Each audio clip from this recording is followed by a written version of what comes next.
What is up, everybody? Welcome back to another one of my best bet recaps. Here's I'll kind of recap what I did for the week. Well, the first 2 weeks I did this. I was 15-7 both weeks. This week was not as good. 10-11 on the week, and just up and down. And obviously, you go 10-11. That's what you're gonna feel. You're gonna feel some ups and downs. All right, let's get to it. And we will start off with Sunday.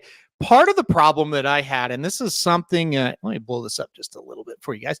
Part of the problem I had, and this is something that can get frustrating, and it seems like it comes in waves. I had a lot of horses scratch this week that I liked. And, you know, it does, like I said, it comes in waves sometimes, and it does kind of screw up your plans a little bit. So that happened. I did have a horse scratch on Sunday. I was left with our Harper Rose, who I thought was a total lock. And this really was going to be an exacta because they scratched out. She was a low price. But anyway, she didn't even win. So that was minus 100 there.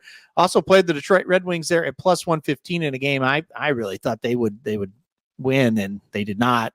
They got smoked. So you hate, we start off on Sunday with a new week, and you hate you go 0 for 2. And the horse you like the most scratched. And it's like, well, this is a bad start. So 0 for 2 to start. We went to Mahoning Valley on Monday. This is what we do. Mahoning Valley, I say me. I should say me. This is what I do. Mahoning Valley on Mondays and Tuesdays seem to be good for us.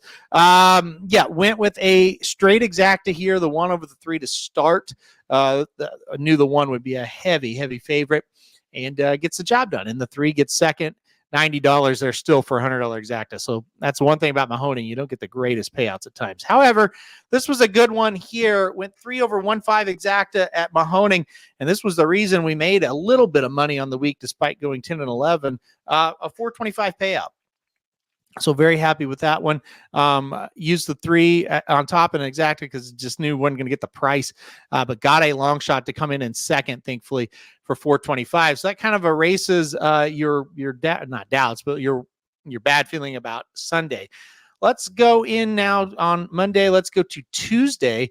Things still going pretty well on Tuesday. Hit an exacta at Will Rogers to start it off. Really wanted a better payout than a $50 profit, but it is what it is.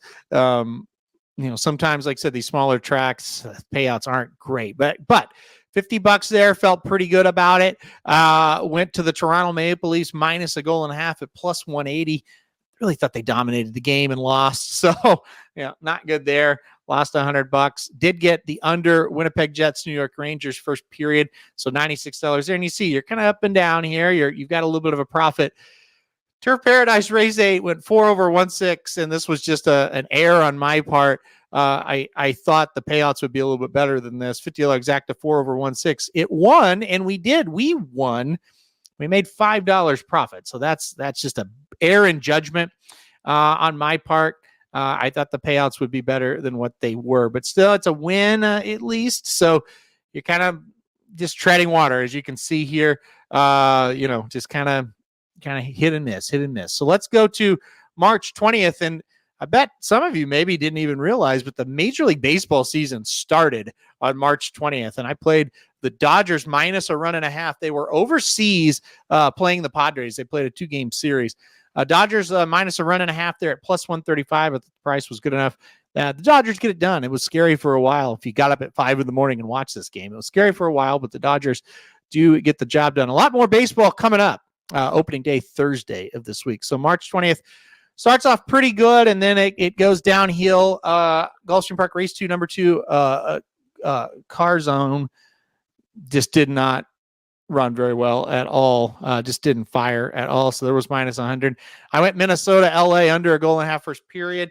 I think they scored like 4 goals in the first period. So, just a whiff there. So the Dodgers got me going, but then horse racing and NHL let me down. So again, just kind of treading water. Let's go to 321 next here. And this is kind of, it was up and down again. I would say this is Thursday, by the way. Looking for bargains, gets it done at Gulfstream in an easy way to get us going, but only $40 profit there. Winnipeg Jets minus a goal and a half plus 200. They lose.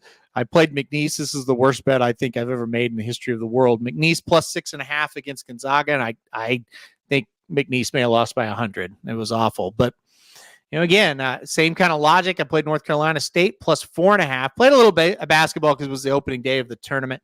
And they win, and they pay $92 there. So, that's not terrible on 321. We go to Friday.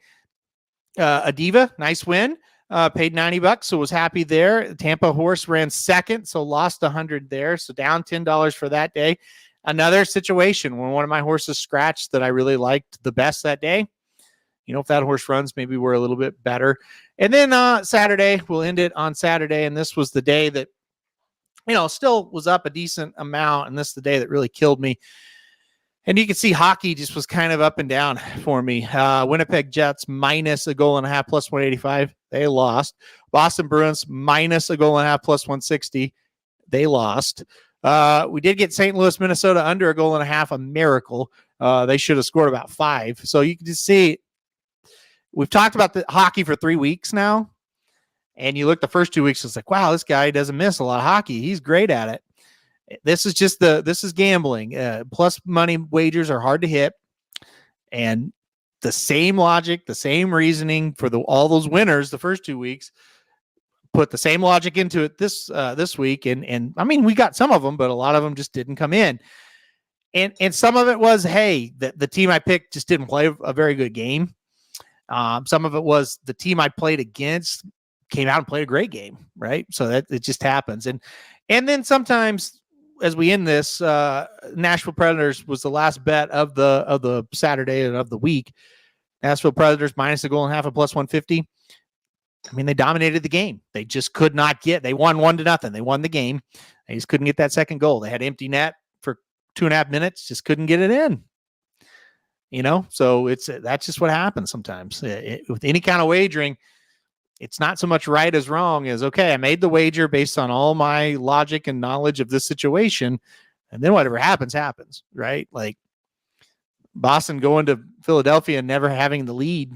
It's just not something that you can see coming. And, Nashville shutting out Detroit, a team that scores a ton of goals. Nashville shutting them out, and you still don't cash a minus goal and a half. Can't handicap it. That's just something that doesn't happen very often. That's variance, and that's why gambling is tough. If you've been noticing, I am 3-0 this week, so our new week starts on Sunday. Got back on the right track here. I'll cover it since it's up on the screen for you. Colorado Avalanche, Dallas Stars, moneyline parlay is what I started off with, plus 103. Colorado got behind 4-0 in the game and came back and won. And then the Dallas Stars, hard-fought game. They won. They were never really in danger of losing, I wouldn't say, but it was a close game throughout, and they won. And, kind of to this point, really should have cashed that Nashville bet. Like, Nashville played well enough to beat Detroit by 2 or more goals. Kind of got bad luck. Colorado, really, they were down 4-0 with 5 minutes to go in the second period. This probably shouldn't have cashed, right? I mean, that's kind of a miracle that they came back and won the game. Kind of just displays. Luck has a funny way of evening out. You're never, I'm an unlucky person or I'm a very lucky person. You're always in the middle. It's always going to even out on you. And this was kind of getting one back that probably we shouldn't have after losing one that we probably should have cashed. So anyway, and then Gulfstream Overcharged was the horse here, the 3 over the 410 and an exact. I got lucky and the better price comes in. So $225 on that one. And then Free Like a Girl rolled for $60. Got 3 wagers here. Always try to keep 3, 4, 5 wagers a day. Try to get as many as I can on there. Sometimes we get scratches though, and that hurts us. So anyway, got 3 wagers as you can see here for Monday.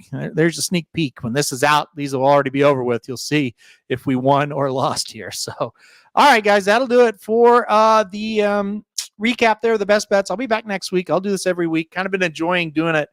Kind of talk a little bit about the bets and a little bit about just kind of what I've learned over the years and really last year more than any other year of my career.